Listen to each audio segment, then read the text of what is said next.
And friends, we are rolling. And if you've been listening to the show for any measure of time, you know that something kind of new for us here at Honestly, though, is the video component. I resisted as long as I possibly could. I went kicking and screaming, not at all happy about it, but here we are on YouTube as well as your favorite audio podcast platform. And moving to video, I have noticed a few things that I never really noticed before or never really bothered me before. Number one, I have the most ridiculous headphones I have ever seen in my life. It's sort Anybody of else? like a halo. Yes. Okay. It Saint reminds Rebecca. me, that's it, Kelley. It reminds me of ancient art. There we and go. If you are looking at medieval art in Europe or at a museum and you see someone with a large circle around their head, that means they're a saint, right? That's right. It does. You're holy. So we So can I just have call you these Saint headphones. Rebecca from now on. There we go. Well, I don't know if we want to do that. Too many skeletons in this closet over here. But so I first of all, I have this ridiculous circle over my head because I'm still old school wearing radio broadcast headphones. And like you did, you just wore the biggest headphones you could find. They're like Princess Leia buns. Each earphone covers a whole half of your head. And now that like everybody and their brother's podcasting, everybody else has like really cute headphones and you can't even see them. And are they wearing headphones or are they not? Who knows? And then here's me with like the big... The professional. You're the professional. And you look it. I look ridiculous. The other thing that I have noticed about myself, and I know this is a habit I picked up from radio, is that because in any kind of program like a podcast or a video, a vlog cast, I guess, or whatever you want to call it, active listening is key. You want to really be careful not to have two people talking at the same time. So what I have done is I have become like a very physical active listener. And when I watch the show back on YouTube, I'm like, oh my gosh, I'm a bobblehead. But it's because I can't verbally affirm you. So it's like I use my whole body to nod and I look insane. So welcome to the show. And friend, on that note, thank you so much for listening to or viewing this episode of Honestly Though, where it's all about real talk, real life, real faith. Honestly Though exists to have faith conversations for life transformation. I'm Rebecca Carrell, and I am so excited to have one of my best friends sitting in the co-host chair today.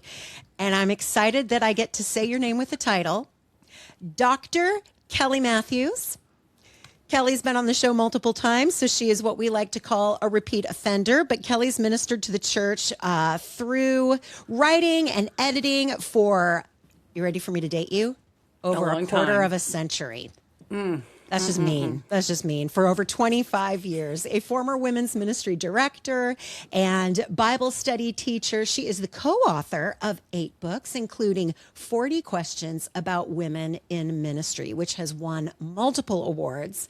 Having earned her THM from Dallas Theological Seminary in 2000, she recently completed her Doctor of Ministry in New Testament at Houston Christian University, focusing on women in the early church. And she currently freelances as a copy editor and my editor and my book coach, and she writes regularly on Substack. Kelley, thank you so much for co-hosting today. This is a treat. I listen to you so regularly that it's kind of surreal to be on this end of the microphone. And my repeat offender status is kind of flipped on this one, right? It is. So, but we fun. have another repeat offender on today, so you get to introduce our repeat offender. Yes, ma'am.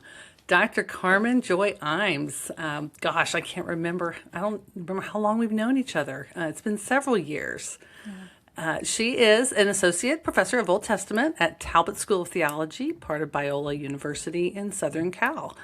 She's the author of at least 3 amazing books, probably more. But the 3 I'm going to talk about are Bearing God's Name, Why Sinai Still Matters, Being God's Image, Why Creation Still Matters, and Becoming God's Family, Why the Church Still Matters.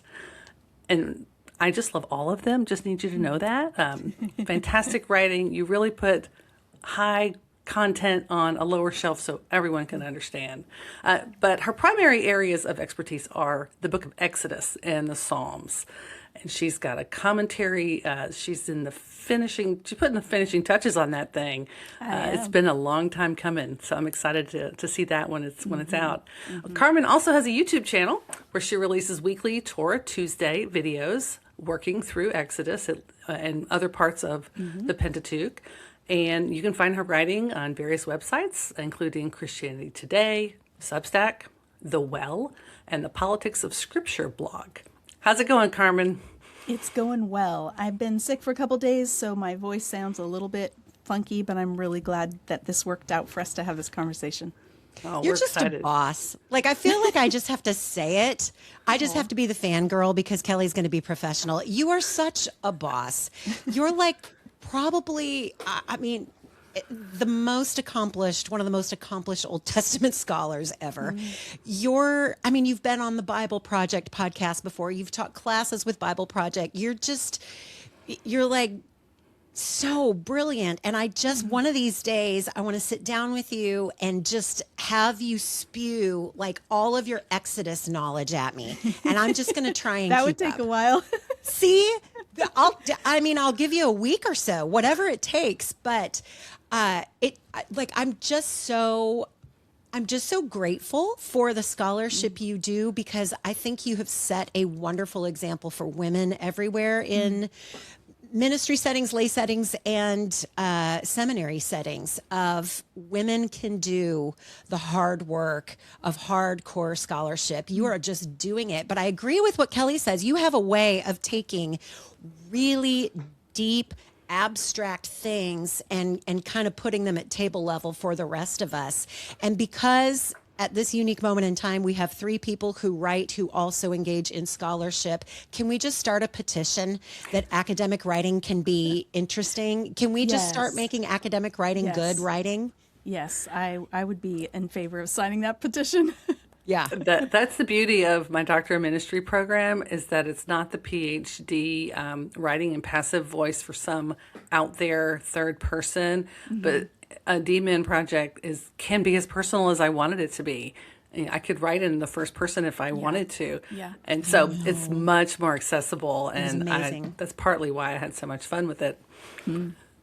Well, Carmen, I read Kelley's dissertation like front to back. It is the most enjoyable dissertation you've ever read. And in my work that I'm doing on my literature review, I've read 7 or 8, 9 million dissertations by now. And it's just like I've got to I feel like I've got to prick myself with pins just to keep myself awake. But Kelley, your scholarship was fabulous and deep and enjoyable to read. So, Well, thank you. Yeah. I did not come here for that, but I will take it. You yeah. were just teasing Kelley about having been in ministry for a quarter of a century. Yesterday, I realized with my mom that I have written 250,000 words on Exodus for my commentary, Whoa. which is a lot of words. And then we started thinking, well, then there's the dissertation and bearing God's name and all the articles. I'm probably approaching 500,000 words on Exodus. But I have to say that most of what I've written is not my own insights on the text. It's me learning from other people and then trying to gather and make accessible what's out there. I mean, there are just so many books, so many commentaries and other books on Exodus that most people are never going to have access to. So I'm trying to take everything and distill it into what's the most interesting and the most important stuff. And I've just had so much fun with it. Okay. I wasn't going to go there, but Carmen, you started it. All right. So we just have to talk about Exodus for 1 second, and then we'll move on to why we're actually here today. But I love the book of Exodus. My working hypothesis that I think I can very easily prove is that the first 5 books of the Bible unlock the entire Bible. Give us a nugget from Exodus that surprised you, that you had never come across before. Just give us something. Here's a nugget. I've been in the tabernacle instructions for the past year, really. And one thing that surprised me is that, and my husband looks at me and says, why is this surprising? This doesn't seem surprising to me, but probably because I spend so much time reading other scholars. It's been beautifully surprising that all of the materials used to build the tabernacle were available in New Kingdom Egypt, which is the time of the Exodus. That all of the gemstones, I was just working yesterday and today on the ingredients for the incense and the anointing oil. Like, these are things that were all available at that time. And so there's been a long history in scholarship of suggesting that the tabernacle was invented later and then sort of retrofitted to the Exodus story, but that it actually is based on Solomon's temple, and so it comes after the time of Solomon, maybe in the 800s or something. They invented this thing, because surely this couldn't have existed. But it's been really exciting to discover that actually all the technology that they used to build it was available in Egypt, and in some cases only in Egypt. So there are all these Egyptian loanwords in the tabernacle instructions, and Egyptian technologies such as making a wooden box to carry on poles and overlaying it with gold. Only the Egyptians do this. And they do it quite a lot. So there are dozens of boxes in King Tut's tomb, many of which are, plated with gold or with other metals. And so just even on the material level, I find that the longer I spend with Exodus and looking at its historical context, the better it fits in New Kingdom Egypt, not hundreds of years later in a context where they're having more contact with Mesopotamia. So, again, my husband's like, that doesn't really help me, because I wasn't really questioning the reliability of the book of Exodus. Great. I just find it really fun that no matter how deep you dig, There you go. no matter how deep you dig, you find that it's reliable. For many years, there was a suggestion that the incense altar was inserted later because it's in a weird spot. So I was studying today, why is it in this strange spot in the instructions? What are the possibilities for why it's here? And I haven't totally cracked the code yet. But for a long time, Wellhausen had everybody convinced that it's because incense altars didn't exist at the time of the Exodus. And so they tucked it in there later after they were invented. But since then, archaeologists have unearthed other incense altars that have 4 horns on them, just like the one in the tabernacle. And so that argument doesn't work anymore. We have late Bronze Age incense altars, so we don't have to say this was a later addition anymore. So this has been sort of my recent fun discoveries.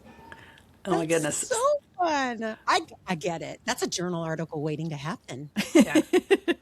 Or an ETS presentation, right? Yeah. Yeah. I love the fact that you're in real time coming up with proof that new research is valuable. We don't need to rely on old, it's always been understood to be this way kind of research. Yeah. Actually, we're in an unprecedented time of having made, there are so many archaeological discoveries that have been made over the past 50 years that if you're reading older scholarship, people ask me, my students want to say, what do you have against Matthew Henry? Why don't you want us to use Matthew Henry? And I'm like, listen, a lot has been learned since Matthew Henry wrote that commentary, and I'm sure he has some good insights, but let's not go with old stuff from hundreds of years ago that's in the public domain. Let's look at what is the latest peer-reviewed scholarship, because that is where it's at.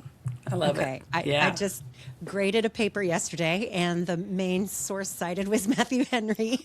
Which tells me right away that this student has not actually tried to go to the library and look for real resources, because Matthew Henry is available freely in the public domain online. So it's a signal to me, you didn't check my bibliography that I provided in the syllabus. You didn't actually look at the books I brought to class to show you what the best sources are. You're going with something that you can just Google and it'll find you an answer, but it's not going to be the latest, greatest. Man, that's good. Yeah. Okay, speaking of the importance of current scholarship, the two of you will appreciate this. I have been, Carmen, working on a piece called The Mothers of Jesus. And so I'm tracing the lives of the women through Matthew's genealogy of Jesus. And I would, thank you, Kelley. Kelley is my book coach and editor. When I was in Half Price Books and just looking around, and I went over to the Christian book section, found a book called something like the Pentateuch as something or other. Anyway, it was on the first 5 books of the Bible. Mm-hmm. Guess what chapter the commentator skipped? Genesis 38. Oh, no. There were no notes. Oh, no. That's the best chapter. Right? No Right? notes. For a minute, No I thought you were notes. still in. I thought you were still in Exodus, so I was like, "What were they skipping in Exodus?" But no, I know. Genesis 38 totally Genesis makes 38 sense. is the Judah and Tamar yes, story, and I it's know. it's like essential to the plot of Genesis. Yeah. And the book was written in 1955. And I just couldn't believe it. Like, they skipped it. Okay. All right. Yeah. We digress. We digress. Actually, Carmen, the reason we wanted to have you on today is because I'm always nervous about talking about things that are hyper political. So, no politics are going to be discussed in this podcast. That's not the point of it. The point of any kind of hot topic discussion is always how can we approach this in a way that most honors Christ and most loves our neighbor. So we're talking about Iran and the conflict going on right now in the Middle East. Carmen is someone worth following on social media, not only for your Bible content, but you're just a very thoughtful person. You're a very theologically grounded person. I always appreciate when you speak into things, and I will say you always speak into things from the Jesus angle. You're not coming from the right, you're not coming from the left. You're coming from the vantage point of how can we look at this situation going on right now in a Christ-like way. You posted something on Facebook that was just beautiful about an encounter you had with an Iranian. And we wanted you to share that story. And then we just wanted to talk about how we can best honor Christ during this really highly combustible, flammable period in our nation's history, and how we can honor the Lord. So would you mind Yeah. sharing that with us? I'm happy to share it. It probably would help to back up even further, because I have found over and over again that when I begin to pray for a part of the world, I don't consider myself a super diligent prayer warrior for global issues or politics. Or people groups, but I have had a few occasions over the past several years where I've been praying for a particular people. Like a few years ago, it was the Uyghur people of China who are being systematically eliminated by their government, like forced sterilizations, and like there's this genocide happening quietly against the Uyghur people. And I had been praying for them with people at church, and then I went on a trip, and my Lyft driver was from China, and I don't remember how the topic came up, but I discovered she was Uyghur, and I thought, I've been praying for you and your people, and I was able to tell her that, and it felt like a divine appointment. So Iran was in the news last summer because the U.S. attacked its nuclear capabilities. And it was the same week that happened that I was invited to be on a TV show to talk about what it means to be the image of God. And this was for Iran Alive, which is a satellite broadcasting show that gets broadcast into Iran. And their heart is to reach Iranians with the gospel. And so I had a chance to talk about what does it mean to be the image of God. And then they asked me to share the gospel with the people of Iran. So this was last summer that we recorded, and I had been thinking about what does it look like to share the gospel with people who are currently under attack by my country and by the country where the Bible was written. So how do you say, like, this is the book that holds the key to everything. And by the way, the people who are the heirs of this book are now bombing you. And it's just the complication of all the global political realities was like, okay, what does it look like to share the gospel faithfully, to be able to look beyond politics. And so I had practiced with it last summer, and then that was aired this fall within the country. And I haven't had any feedback on how that went or what the result was. But I'm hearing that there's been a mass revival in Iran, many, many thousands of people coming to Christ. There's a widespread disillusionment with Islam. And I have a background in Muslim ministry, so this is all of a lot of interest to me. So all that to say that it was about 2 weeks ago now that I was flying home from a speaking engagement in Alabama, and I got to LAX and booked my Lyft ride, got into the car with Ibrahim and asked him where he was from. He said, actually, I'm from Iran. And I just felt like I had won the lottery because I've been praying for his people. I've been trying to share the gospel with his people. And obviously, that was after the war had already started. Obviously, like, this is complicated. He lives here in the country that's bombing his home country. And I'm just curious. I have all kinds of questions. And gloriously, we had really bad traffic. So for about an hour and 20 minutes, we had the opportunity to talk. And he wasn't a fluent English speaker, but he was very eager to communicate. And he was able to with, there were grammatical issues, but like I could track with him. And he wanted to talk, and we talked about his government, his religion, his family, the reality on the ground in Iran. And it was a reminder to me that behind the headlines, behind the statistics, are actual people who are trying to provide for their families, love their parents, have a peaceful life. And I think this is especially important for us to remember when the rhetoric is so amped up around the war, talking about destroying a whole civilization. And I'm thinking about Ibrahim and his family and the legacy that they have, thousands of years of civilization that's produced art and music and stories. And I just think, okay, yes, they had an oppressive ruler who needed to be removed. And we agreed on that. He said, the Ayatollah was terrible.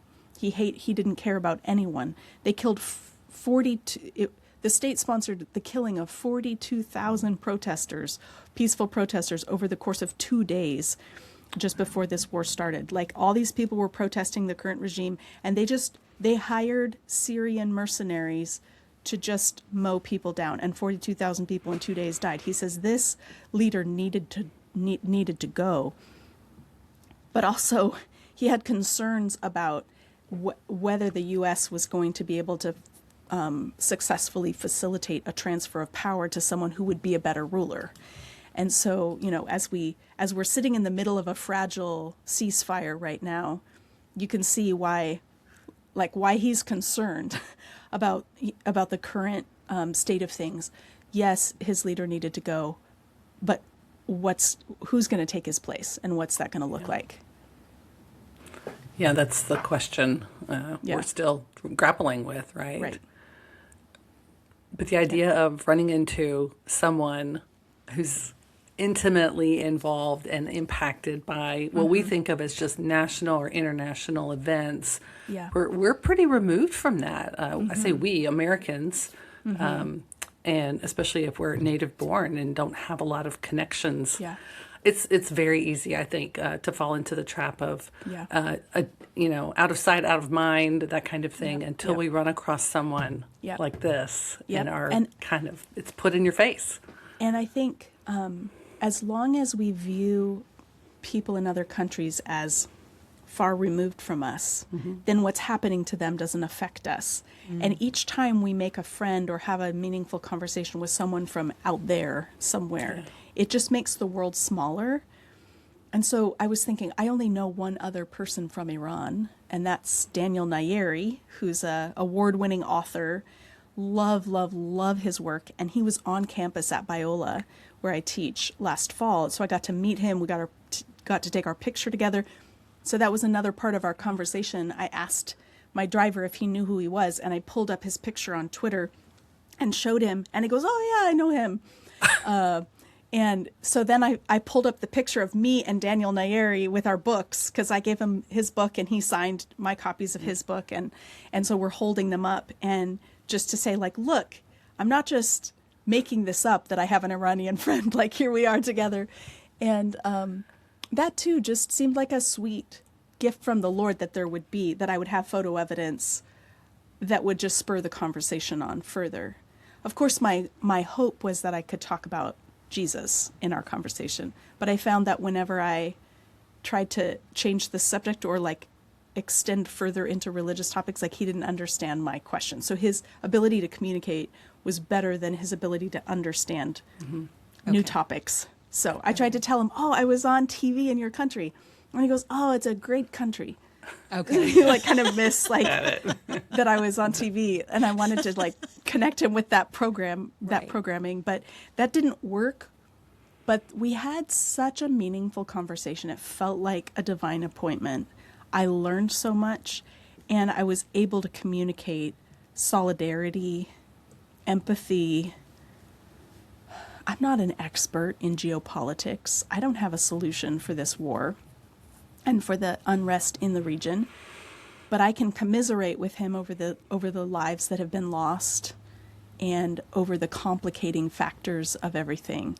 So that's I think what I walked away from it with, just this greater desire to be open to connecting with strangers and expectant that God might have gifts for us in that there would be a way that as we engage with strangers, this polarized fighting world would become a place where there's human connection and community. That's so good. And that, I mean, you may not be able to really answer this question, but the natural thing that comes to my mind is, how is he doing?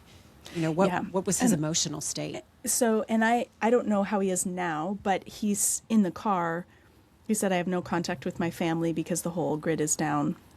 So I don't know how my parents are, but he told me about his city, and I think it's far away from where the fighting is. So possibly his family is safe. And again, he supported the removal of his government, but he says, your president better finish what he started. Okay. And I don't know what that would look like, but I think he was just saying, he says, you know who put the Ayatollah Khomeini in power? It was Jimmy Carter. Yeah. So it was the U.S.'s meddling in the Middle East that got us in this mess. So now what's it going to look like for the U.S. to meddle again in areas where there's so many layers of history and different value systems that we can't even read the room in the ways that we need to. And so he was concerned about retaliation against the U.S. government a decade from now. Right. They'll just lie low until they have their opportunity, and then they'll come kill the president because you killed theirs. Golly. Oh, okay. Ugh, so scary. Yeah, it's scary stuff. So, but I'm praying for him, and I know that each encounter that we have with someone, Paul said something to the effect of, I planted and Apollos watered and God gave the increase. Like it's not all up to me, right, to invite Ibrahim into the kingdom, right? But I was able to maybe play one small role in the process of opening him up to the gospel. He said, I asked him about his religion. I said, so are you Muslim? And he says, well, I mean, yeah. And then he rolls up his sleeve to show me his tattoo. And Muslims aren't supposed to have a tattoo. And he's like, I mean, look, I have a tattoo. So how serious could it be? So you're saying he's open, right? What he said was, my mother's Muslim, my father's Muslim, my brother's Muslim, but we don't care. Sure. We don't. So they're not practicing Muslims.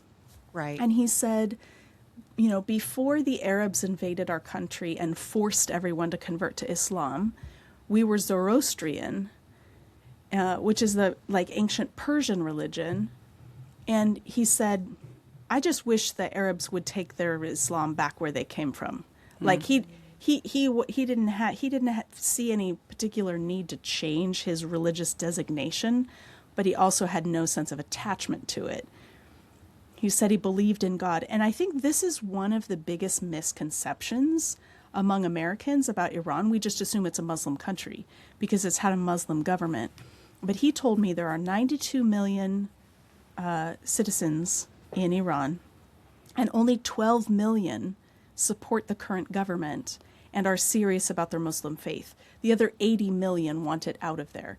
So there's this huge disillusionment with Islam and openness to the gospel because of it, because they've seen the fruit of this is not good. Isn't Iran doesn't it have a pretty large Christian population? I don't know the numbers, Yeah, but I've but heard it's that pretty strong. Whatever the numbers are, that it's a very strong community. I've heard it's rapidly growing. That there's Yes. just been so much fruit because the country is so disillusioned with the Islamic regime it's had. Well, I love that you were just so willing to step into a conversation with a stranger, and that this seems to be a pattern with you, which is wonderful for those of us who travel sometimes. And you might be tempted to just put those earbuds in and Yep, check out. yep. Instead, you're ready to engage with folks, sitting next to you or in front of you, that kind of thing. So, I spend most of my life among Christians. I teach at a Christian university and I go to church, and most of my neighbors are Christians. So for me, the best chance I have of engaging with an unbeliever is on a flight or on a lift, being driven somewhere. And I don't always have long conversations with people, but this most recent trip, I just had a whole bunch in a row where it felt like God was putting me next to people for a reason. And so I do think if we're prayerfully open to, Lord, who would you have me connect with? yeah. And just listening to what might this look like for me to encourage or have a bit of human connection with someone, we have no idea what he has in store. I love that. Well, speaking of trips, you also had a recent conversation with someone on a flight, and then that person showed up at an event of yours. Will you tell us that story? Because Yeah, it was the same trip. I was on my Yeah. way to Alabama to speak at Samford University, and on the last leg of my flight from Houston to Birmingham, the man next to me was very gregarious. The center seat guy was talking to the aisle guy for quite a while before he turned to me and he said, "And what brings you to Birmingham?" And so I said, "Well, I'm giving a lecture at Samford University." "Oh, what's it about?" "It's about the image of God." "Oh, the Bible." And then we got into the fact that I was an Old Testament prophet. And he just dove right into, I've got a question about the Old Testament. I've been wondering. And we just dove right into the book of Malachi and had this great conversation. We ended up talking the entire flight. And at the end, the guy on the aisle says, "Well, is this open to the public? Can we come hear you?" And the two of them exchanged information so that the one guy could pick up the other guy because he didn't have a car to come hear me speak the next morning. And in the end, only the middle guy showed up, so he must have borrowed a car or taken Lyft or something. But he got there. But before we left the plane, the guy in the middle seat says, "Do you mind if I pray for you?" And I said, "That'd be great." So he grabs both of our hands, and we're like holding hands on the plane in row 25 as he prays for God to bless my talks the next day. And so he was also living out this reality that every opportunity to meet a stranger is a venue in which God could connect us, could accomplish something. And we just had wonderful fellowship over the goodness of God and the way he's at work in the world. It was so much fun. And I've never had it happen. I've had a lot of airplane conversations, but I've never had somebody grab my hand and pray for me. That's amazing. That just sounds fun, right? Yeah, Like, it was fun. And who knows? I don't know if the people in front of us who could, like, how much they could hear, whether they were totally annoyed that we were talking or whether they were overhearing and it sparked something in them too. I don't know. oh, you had at least 15 people within earshot who were hearing a lesson on Malachi for sure, whether they wanted it or not. So Were you had you had an extra ministry going on. The really funny thing here's my was question. that when, yeah. Go ahead. Well, I was just going to say the really funny thing is when I landed in Houston, so this was before I met this guy, Logos Bible Software had made a graphic they were sharing on Facebook about airplane seating arrangements. And they had put a bunch of Bible scholars on the plane. Yes. And you had to pick your seat. Who do you want to sit next to? And they had me on the plane. And so people were all like, oh, I want to sit next to Carmen. And then I get on the next flight and there's this guy and he's like, oh, good opportunity. I have Old Testament questions. I was like, That was the funniest little chart. it was. And I was like, what you don't realize is that you're in seat E.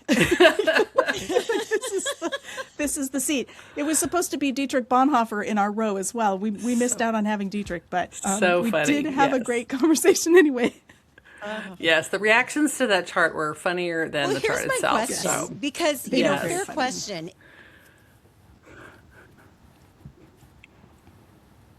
So here's my question. Because, to go Old Testament, minor prophet, I know you'd be prepared to answer any Exodus question in the world, but he threw Malachi at you. And I may just be speaking for myself. I think I would need to review for a minute before I'd be super comfortable answering a bunch of Malachi questions. Were you ready?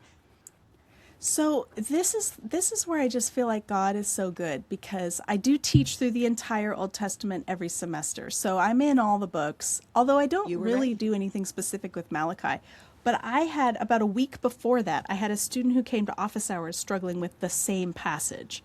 And so I gave him my spiel, and then we did like a little deeper dive into it and made some cool discoveries that actually helped even more. And so I was actually ready for this one. That's just evidence of providence, right? Yeah, I just feel like God does not waste anything. And if we immerse ourselves in the Word and in prayer, He uses that time. It's always be prepared to give an answer for the hope that's in you. And I just love the way the Lord prepares me in ways that I couldn't. There's no way that I would have sat down and thought, well, I'm going on a flight from Houston to Birmingham, so I better read Malachi chapter 1 and get up to snuff. Like, you can't prep for this. Oh. But you can be the kind of person who is immersed in Scripture enough that you have. And here's what I've noticed, Rebecca. When people ask me questions about the Old Testament, they tend, there's like a top 10 of questions that people really wrestle with. And so it's not like I tend to get super duper obscure questions. They tend to fall in a pattern. So like I'm ready to talk about Canaanite genocide. I'm ready to talk about treatment of women, or like so-called slavery passages or whatever. Like the same questions keep coming up again and again. Okay. Gosh, that's just so. Oh, we lost her. Oh, no. She's the host. Well, she's a good editor, so assuming she can come back, she'll figure it out. She was blipping out, so I know, of all the people. I will plug in my blue cord just in case that will help with anything. Yeah, we had other questions, but we're going to just move to last words whenever Okay. we get her back. Alrighty. I'll text her.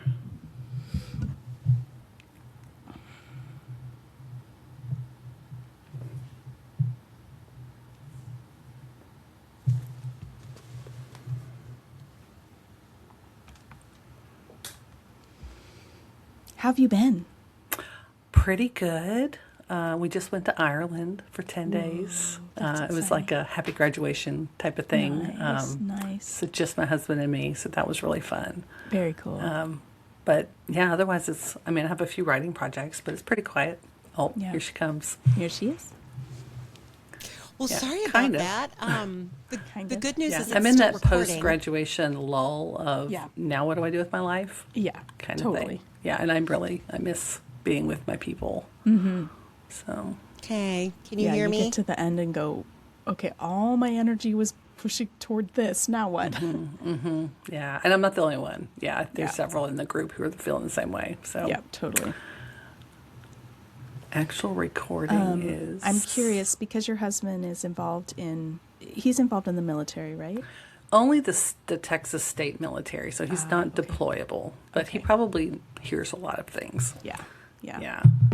So not quite the same. Yeah. Our Our nephew's actually deployed to Iran right now. Gosh. There's like 3 ships Oh my out goodness. Is he a and he's on Marine or one of them. Navy? He's a Marine. Okay. Wow. Yeah. That makes it all the more real. Yeah.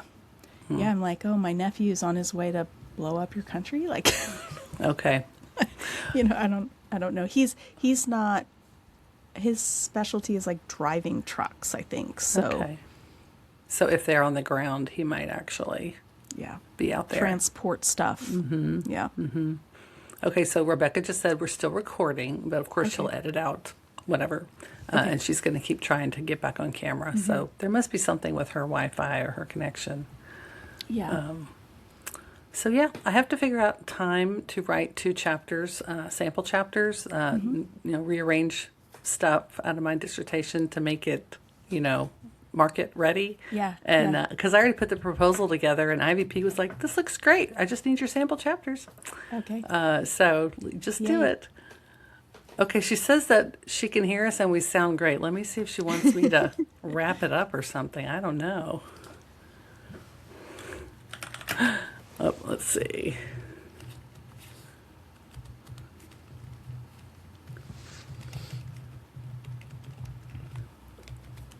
All right, let's see what she says. Well, the sound is good at least. Yeah, that's great. Okay, so here's what we're going to do. We're going to just do last words, and then she'll pipe in at the end and close us out, okay? Okay, sounds good. Okay. Well, Carmen, your stories of your conversations with just the random people that you meet on your travels is kind of inspiring to me.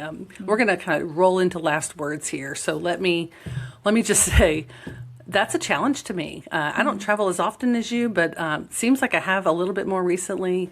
And I'm so content to sit with a book or whatever and just a little bit check out. I think it's sort of an introvert-ish kind of thing. But the stories of connection that you have shared, I think really tell a story of why we are meant to be in community with other people, and they don't have to be just our people, right? Yep. Like the world is a big place, and the church is worldwide. Yeah. And God's people are all kinds of people, and they're not just like us. And so just encouragement for me and for anyone listening who struggles with that to take a step out and just remember that God made that person, God loves that person, and that, like you said earlier, there's no accidents, and you can bless somebody sitting near you anytime. And it can be short and sweet. It doesn't have to be a long, drawn-out conversation. Just a human. I mean, one thing that I've done on planes is, welcome to row 25. The party can start now. Just just being friendly towards someone who's about to wedge their body next to yours for however many hours. Right. Letting them know that you don't see them as an imposition on your space can just make a friendlier atmosphere and reduce people's anxiety. Yeah, and we talk about travel, but like just yesterday I was at the grocery store in one of those self-checkout lines, and there was a lady in front of me who was taking a really long time, and I finally just started paying attention, and she was squinting at the screen, like putting her eye right up to it. So I finally walked up to her and I said, "Can I help you?" And she said, "Please." So she was legally blind and just couldn't read the numbers and was punching in. So she was so grateful. And sometimes self-checkout is the only option anymore. And so, I had a similar experience with a woman at, it was like a Panera or some restaurant where she was trying to just get a drink. And, used to be like you could just go up and get the drink you want because you could see what it was. But this was like a touch screen and it had all these different. And she was clearly having a hard time navigating it. She was probably in her 80s and this was all beyond her. And I said, "You think they could just give us a drink and not make it so complicated?" It was just a moment of empathy. And she just turned and looked at me and I smiled at her and she said, "That's the nicest thing anybody's said to me all day." Oh, just she felt seen. Like she figured it out, but just like you end up, you can feel when you're in your older years, especially, and technology is changing so fast, like I'm obsolete. And so to have somebody come alongside you and just commiserate with how complicated everything's got, 2-step verification or everything, whatever. Like, I just want a menu. Don't make me scan a QR code to see what to eat. Exactly. So, we are all in this together. And the more we act like it, the healthier and the more joyful life will be for all of us. It's so true. Yeah. So our last words are always where we just kind of round table and leave you with whatever the thing is on our heart that we want to leave you with as you're listening. And so I think for me this time, it was just taking advantage of all the little moments that seem like these passing, fleeting, taking the time to notice the people around you, ask thoughtful questions, and to remember that every moment is an opportunity to bless someone, make an impact on their life, and learn something new about the people around us, especially in this politically charged day and age where it is so easy to forget that we are all one. We are all one humanity, and we are all made in the image of God.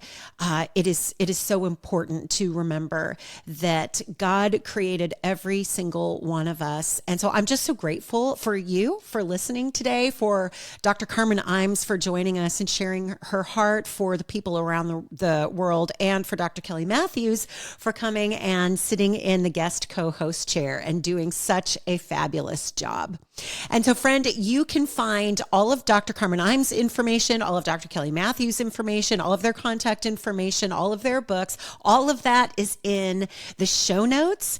And you can also follow Honestly Though on all of the social media platforms. And you can listen to us now or watch us on YouTube. So I hope you'll check us out over there. Here's the most important thing, and I always want to credit our co-host Nika Spalding for this line, but it's true. If no one has told you today that they love you, we do. But far more importantly than that, the God who made all of the people of the world is absolutely crazy about you. Peace.